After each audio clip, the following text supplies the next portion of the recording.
Haringey. Solidarity to the councillor from Haringey, everybody.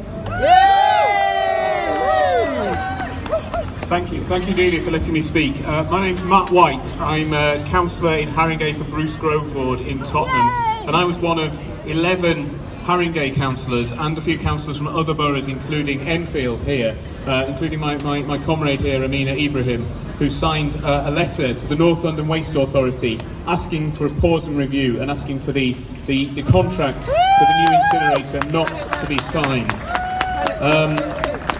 So the argument for the new incinerator starts from saying that there's a huge amount of non-recyclable waste that we currently produce, which either needs to be buried or burnt, and the predictions that over the next few decades that there still will be enough waste that needs to be burnt that we need a new incinerator. But this is too passive an approach. Much of what is burnt, we could actually still be reused, could be recycled, could be composted. And if we had better sorting and better recycling technologies in place, the amount of waste that we incinerate could be significantly reduced. But we've currently placed far too much responsibility on our individual residents to go to the trouble of sorting their waste. Then we blame them for not sorting their waste properly and say it's their fault that there's all this non-recyclable waste that we're having to burn and goes up the chimney in Edmonton. But most of our residents have far too much to think about, dealing with insecure work, insecure housing, low incomes, and struggling to support their families to spend half their time sorting their rubbish. It should be our responsibility as the government locally to come up with better ways of achieving higher recycling rates, higher reuse rates, reducing the amount of non-recyclable waste we have to dispose of to zero, or at least close to zero. If we invested half the amount in the sorting technologies that are available, that we're planning to invest in the new incinerator, we could eliminate a large proportion of the non-recyclable waste we currently produce, and in the process create good quality unionised jobs in sorting and recycling.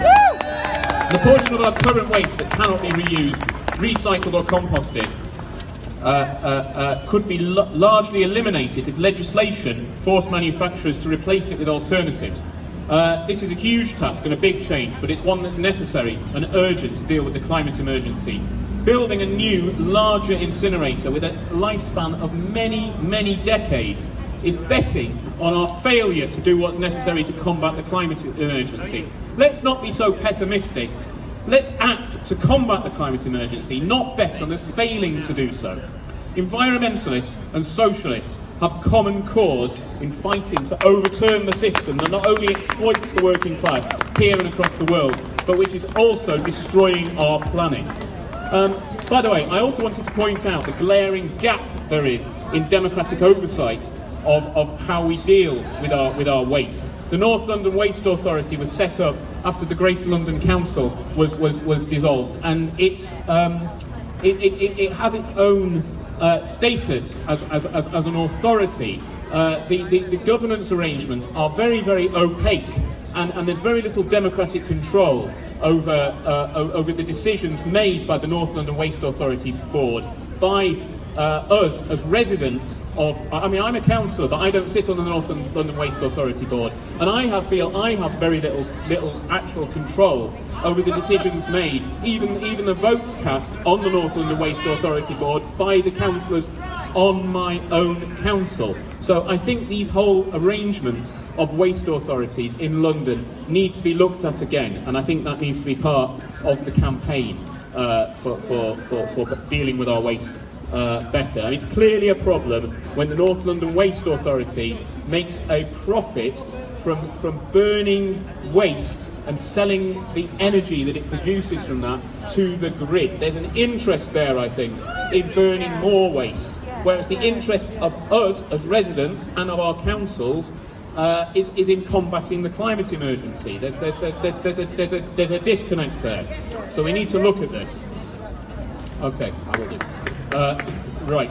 So basically, in order to finish, I just want to say there's people here from environmental campaigns. There's people here from anti-racist campaigns. There's socialists here, and I just want to say all these groups are part of the same struggle. Yeah. Right.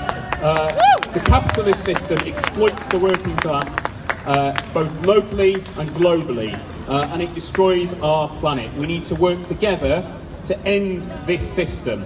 And the fight against the Edmonton incinerator is part of that struggle. Thank you very much.